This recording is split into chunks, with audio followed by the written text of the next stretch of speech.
In our gospel today, we hear the need for us to pray constantly, to always have God in our hearts and our minds. In one of my commentary books about this gospel, it explained that prayer is faith in action. Okay? It was saying that prayer is our relationship with God. It's not merely a byproduct of it. It is our relationship with God. And I like that. Prayer is meant to be constant. It's not a pious extra that we do in church before a meal or when we go to bed. It's something that's supposed to always be with us. God should be guiding us morning through night. We shouldn't be blocking him out aside from 1 hour on Sunday and when the doctor gives us some bad news. So on that topic of prayerfulness always in life, there is something that I would like for all of us. All Catholics should be different from a, typical member of modern society in at least this one way. There's a phrase, a quote out there, maybe you've heard it. People hate to think. Now, whenever I hear that phrase, it's never about, our opinions about music, politics, or the neighbor's new ugly patio furniture. People love to think about that stuff. No. People hate to think about themselves and the chaos that exists within them. I'm talking about really seriously thinking about what you're doing with your life, the mistakes you've made, and the changes that you might have to accept in the near future. For the most part, people do not like thinking about that. Any distraction is better than that. And I can't prove it or anything, but I think that's a big reason for why so many people are uncomfortable being alone in silence. My mom and my grandma were very much like that. If they were ever alone, there was always a radio or a TV on.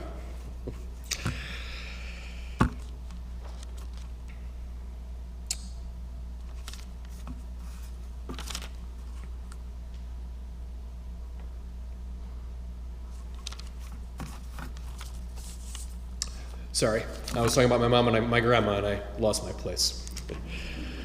Anyway, if we're doing all this right, this whole religion thing, then we shouldn't be anything like that, because we have everything we need to really understand ourselves. Because that's what happens when you lead a prayerful life. God shines like a lantern in an otherwise dark room. And you can see and accept your sins and your flaws easily because you can also see your glory. And it's the glory of being made in the image of God. And once you've got that, once you are willing to look straight at your sins and your glory, well then it's ready to spread. That's when your prayer starts affecting other people, because you want to share the goodness that you have within you. A couple of weeks ago, I heard the best definition I could ask for the word ideology. Because we all know that ideology is bad, but what exactly is it?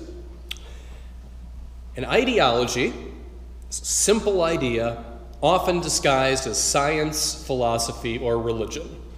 And an ideologue, someone who follows an ideology, an ideologue thinks that they know how to make the world a better place before they have dealt with the chaos within themselves. I like that definition because it applies equally to unhealthy cultural trends, immoral governments, and sociopaths all at the same time. It's all ideology in one form or another. It's pretending that you have all the answers when you don't even know yourself. And that doesn't work. It doesn't work. You can't fix the world until you've begun fixing yourself, with the help of Christ, of course. That is so terribly important. You gotta start with yourself.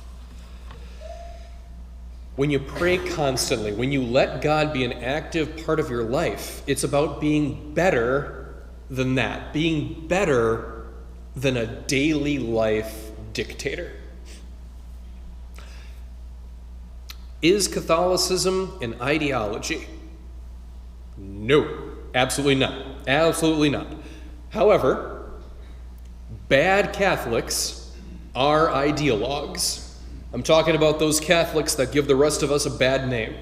You know, they demand church obedience from other people. They're willing to use fear and intimidation to get what they want. They've got unresolved issues, but they rarely apologize or admit fault. And they'll lash out at other people whenever anything doesn't go their way because nothing can ever be their fault. Those are not pleasant people. And they do very little good for Christ and his church. Because again, they're trying to impose order on the world before they've resolved the chaos within themselves. And that just doesn't work. And part of the reason that I love Pope Francis so much is, you know, whether you agree or disagree about the decisions he's made as Pope, Pope Francis never acts like that. And for that simple fact, I will love and respect him forever. Now, as a matter of fact, even though Pope Francis is off the hook, I did have one friend that acted like that. She was one of my dance partners back when I was part of the Madison West Coast Swing Club. I miss those days. I really do. That's what I did the year after I graduated college. I really missed it. The highlight of my week, for that year and a half, the highlight of my week was Wednesday night at the Madison West Coast Swing Club. And part of what made it work was I had a whole group of friends that went nearly every week. So at any given time, we all had multiple people we could dance with. And it wasn't weird or creepy because we all knew each other because we were all friends. It just worked out really well.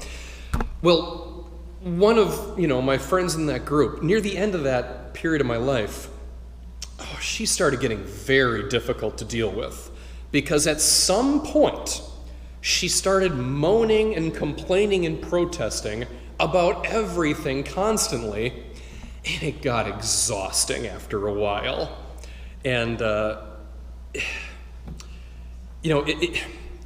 she would complain and criticize her college and all those who went to her college, and she eventually dropped out. And then she did the exact same thing with the vocational school she did after that. For all I know, she did it for the one after that, because I know she didn't make it through that one. She was constantly hemming and hawing about Governor Walker, her parents, and the ever-growing list of ex-friends that just didn't want to be around her anymore. Now, I'm no psychologist. There was obviously something going on in here. But this is the last place she was willing to look. Because it's easier to criticize the entire world than take a cold, hard look, honestly, at yourself. After all, people hate to think. And I'm pretty sure I remembered her for this little homily because I knew I was going to bring up Pope Francis a little bit, and I finally unfriended her when Pope Francis was elected. Because he's elected, and being Catholic, I posted, hey, we've got a new pope, perfectly harmless. And she had the audacity to post, not on her feed, on my feed, that she was very upset that the new pope was still a man and was still Catholic. Yeah. She was complaining that the Pope was Catholic. And I'm like, I'm done. It's only a matter of time before she starts complaining about bears and what they do in the woods. Done. Just done. So, if all of that is unacceptable, if all of that is not worthwhile, that leaves us with that question of, Well, what does a good Catholic look like? A good Catholic is prayerful. More than anything else I can say today, a good Catholic is prayerful. And a good Catholic is dealing with the sin that exists within them. So take note, a good Catholic is not sinless. We all know that. We don't hear it out loud very often. Good Catholic isn't sinless. A good Catholic is dealing with what's inside them. And that means that a good Catholic is not imposing their will on other people. They're sharing what they have because it's precious. In my view, that is Pope Francis. That will be his legacy. And a good Catholic is alive and wants others to share in that divine life. That is not ideology. That is a life of joy, purpose, and faith in action. And faith in action is called prayer. It all starts with prayer and an authentic, humble look within yourself.